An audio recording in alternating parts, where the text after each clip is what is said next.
पाहूया छत्रपती संभाजीनगरच्या सामाजिक न्याय विभागाचं शासकीय वसतिगृह पुन्हा एकदा चर्चेत आलंय आणि त्याचं कारण आहे की मुलांच्या ताटामध्ये काल मेलेली पाल आढळली होती। यामुळे तब्बल 28 विद्यार्थ्यांना विषबाधा झाली आणि त्यांना त्रास झाला। हा संपूर्ण प्रकार घडला सामाजिक न्याय खात्याचे मंत्री आणि संभाजीनगरचे पालकमंत्री संजय शिरसाट यांच्या शहरात। बरं, याच सामाजिक न्याय मंत्र्यांनी मंत्रिपदाची शपथ घेतल्यानंतर दुसऱ्याच दिवशी या वसतिगृहाला भेट दिली होती। इथल्या अधिकाऱ्याला वसतिगृहाची दुरावस्था पाहून धारेवरही धरलं होतं आणि यावेळी त्यांनी विद्यार्थ्यांशी संवाद साधला। खानावळीलाही भेट दिली होती। खानावळीचं कॉन्ट्रॅक्टही बदललं होतं। मात्र कालच्या पाल निघाल्याच्या घटनेनंतर माझानं या ठिकाणी जाऊन रियालिटी चेक केलाय।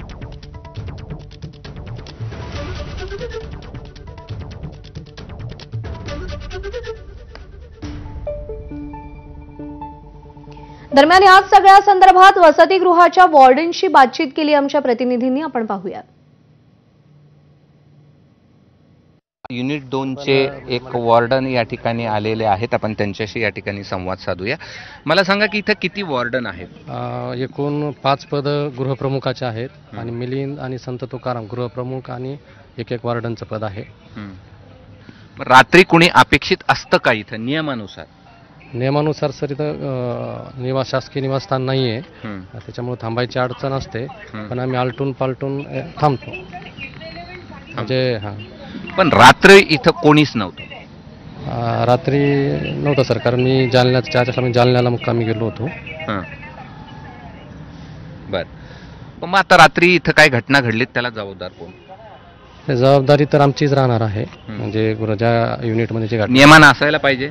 नियमाने शासकीय निवासस्थान असेल तर आम्ही राहतो, तरी पण एखाद्या रूममध्ये राहतो सर आम्ही। का राहत नाहीयेत? कोणीच नसतं? इथले विद्यार्थी म्हणलात की कधीच कोणी नाही असतं रात्री? रात्री आम्ही व्हिजिट करतो सर।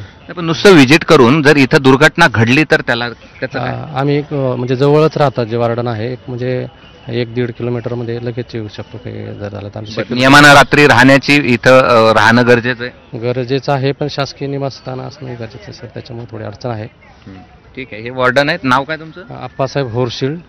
आप्पासाहेब होरशीळ असं म्हणतात की इथं राहण्याची व्यवस्था नसल्यामुळे कोणी राहत नाहीत।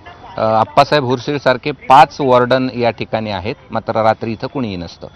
कॅमेरामन धनंजय दारुंटेसह मी कृष्णा केंडे, एबीपी माझा, छत्रपती संभाजीनगर। बातमी सोलापूरमधून आहे। सोलापूरच्या बार्शी तालुक्यातील शेळगावमध्ये 4